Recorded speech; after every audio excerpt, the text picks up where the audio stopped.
Family head football coach Justin Wilcox, quarterback Fernando Mendoza, inside linebacker Kate Uluwale. Go ahead and raise your hand if you have a question. Coach. We've got a mic for you. Oh, okay.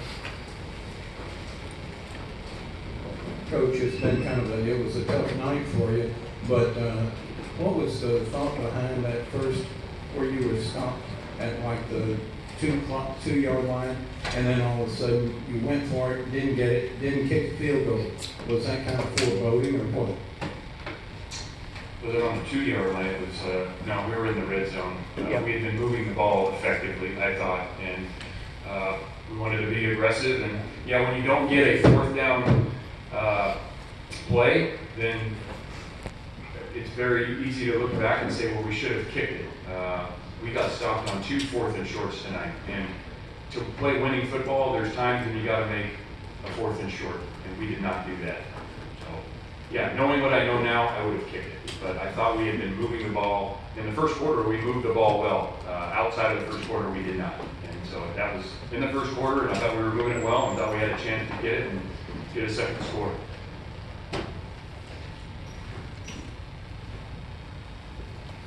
Coach, you guys were up 14-7 and seemed to have some pretty decent momentum. I think Texas Tech scored the last 27. Was there anything that you can pinpoint that kind of changed the momentum of the game pretty consistently from that point on? No, I mean, defensively, we didn't tackle well. We had a real hard time getting the running back on the ground. The receiver, number 8, was targeted, I don't know how many times, but he caught most all of them. So we had trouble covering him.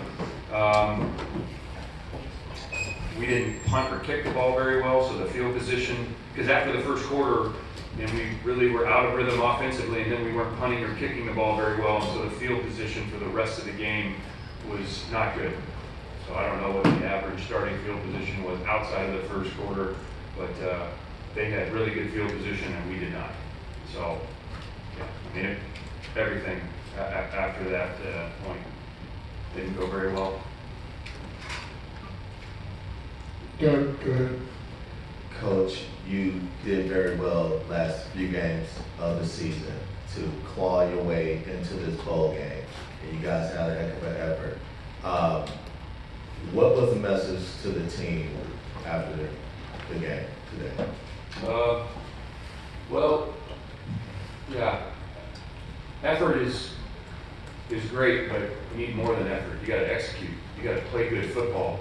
We didn't play good enough football today. And you have to give Texas Tech credit. Those guys, they outplayed us. They ran the ball better, threw it better, they stopped the run better, they defended the pass. Their kicking game was much better. They punted better. So you got to give them credit. But I love the guys on the team. We got great guys on the team, really good people. But we need better football more consistently, and so we got to demand that from ourselves. And the players need to demand it from themselves and their teammates. So if this doesn't build a fire for your off-season workout program, then you're probably in the wrong sport or in the wrong place. Thank you. Hey, Fernando back here. KSL useful here at Shreveport. Hey, after that ankle injury, how were you able to get back up and still perform at a high level after that injury? Yeah, so there was a play I scrambled on my left, and I we're not sure what it is yet, but nothing, probably my ankle, knee, and came out for a play with a great medical staff, so they helped me get back in the game, and there's no way that I can't go back in the game when we have everyone else on the team fighting through injuries. So it's no excuse to make it on myself. So I mean, I love those guys, and I fight for those guys. Yeah. Coach, there were a lot of notable changes in the coaching staff over the last couple of weeks. Would you mind talking about that a little bit and how that affected the game today? Oh, I don't think it affected the game. I mean, people deal with this all the time. That's no excuse. We have coaching changes. Other people have coaching changes. That's the world we live in. The staff we've had together has been working long enough on this game, so that did not impact the game. It's not an excuse. Cade, moving forward as one of the young stars on this defense, what lessons are you taking from this season, from these last couple games, moving forward into the ACC next year? You know, my freshman year was, you know, kind of a roller coaster, a lot of ups and downs, and you know, I took away a lot from it. I'd probably say one of the main things I take away from this is responsibility. You know, I have a responsibility here on this team. You know, people are relying on me to know my job, to do my job, and I'm relying on other people as well. And, you know, and going into the off season, everyone needs to gain more accountability and responsibility, and you know, those things that we got to improve on, and that's things that we're going to do in the off season going forward. Hey, Kane back here. After the game, kind of saw you fight back tears a little bit. I know it's probably emotional, but what was kind of the first things kind of came to mind when you clocked all zeros? I mean, obviously, you can say disappointed. Game didn't go how we wanted to go. You know, at the same time, you know, we could have played better, we could have done all this, but just grateful. You know, as much as those were tears of sadness and tears of joy. Blessed to be part of this team, blessed to, you know, go through it with these guys, but we need to just get better and we need to improve, and you know, that's what we're going to do in the offseason. And me, as a young freshman, you know, and now kind of stepping up, you know, I'm going to take a big role and be a leader and, you know, push this team to be better and get better every single day. Coach Tim Owens, KTA here in town. Not the result you guys wanted, but you've been in Shreveport now for 4 days. What was your experience like coming here for the bowl game with both the bowl and the city? Exceptional. The people here are incredibly hospitable and eager to make everything go as smooth and as well as it possibly could. So I couldn't say better things about the folks here at the Independence Bowl and the city as well. It was amazing, amazing experience, and wish we could have performed better. We have a question over here in the Zoom. Fernando, back home, Jeff Ferrudo would like to ask you to evaluate your performance tonight. Put it plain and simple, did perform at the level that I'm capable of. Not a great performance, unfortunately. A lot of the misstrides on the offense were on myself, and yeah, the output that I wanted to put output today wasn't there. My play wasn't up to par. There's no rhyme or specific reason for it, to be quite honest, but promise this, that I'll be so much better next year, and I'll be the hardest worker that I could be, and show to my teammates, and I hope they know that as well. Hey, Coach, Chris back here. This is really for anyone up there. Coach, you know, since you mentioned the other day you were kind of the story of the Pac-12, I know there's kind of a game to worry about, but did the nostalgia kind of hit tonight with this being the final Cal season in the Pac-12? Honestly, no. Just trying to do everything we could do to win the game, and disappointed that we didn't perform better. It's on me as the head coach and our staff and our players. We all share that responsibility, but I didn't think about that tonight. Another one from the Zoom back here. Steve Croner for Justin and the players. What are 1 or 2 things they'll take away from this season to build on next season? And what are 1 or 2 things where you guys must improve?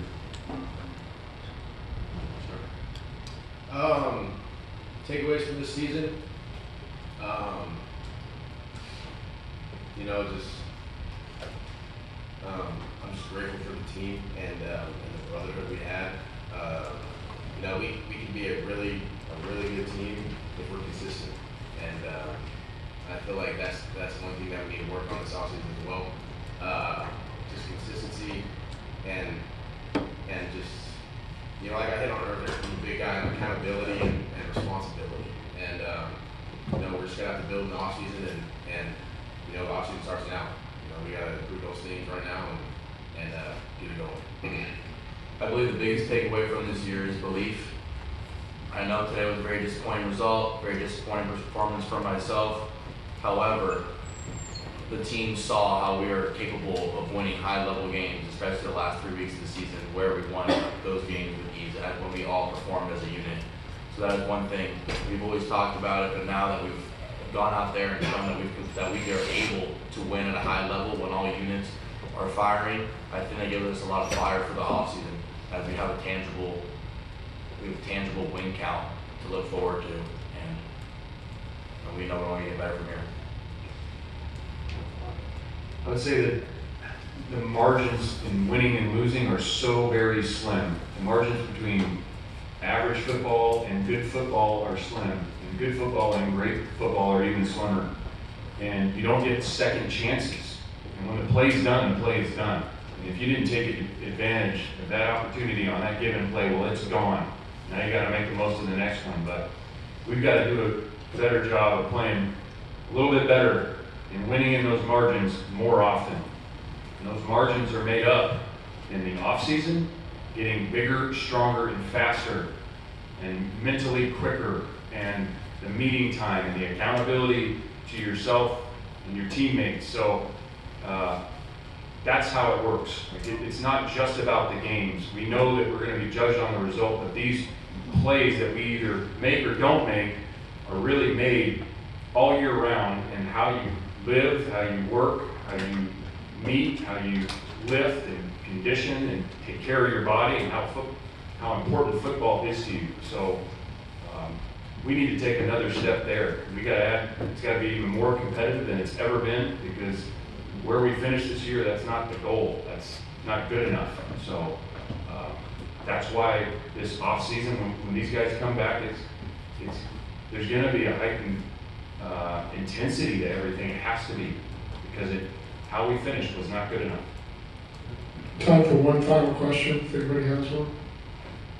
Coach, I realized that there are a few guys that graduated, and you guys did something real special for them. Can you talk a little bit about that and what that means to your team in terms of character? Today was also winter commencement, and since we were on the road, we had 8 undergrads awarded their diplomas today here at our walkthrough, and we had 2 master's certificates earned. And so we had a ceremony at our walkthrough today, and they confirmed the diplomas with the provost who made the trip out here. So we're very proud of the guys. It's not easy to graduate from Cal. I mean, these guys are putting in a lot of work in the classroom, so I'm very proud of them for that. I think it's very meaningful, and we wanted to make it special for them since they couldn't be at their commencement today. Great. Thank you, everybody.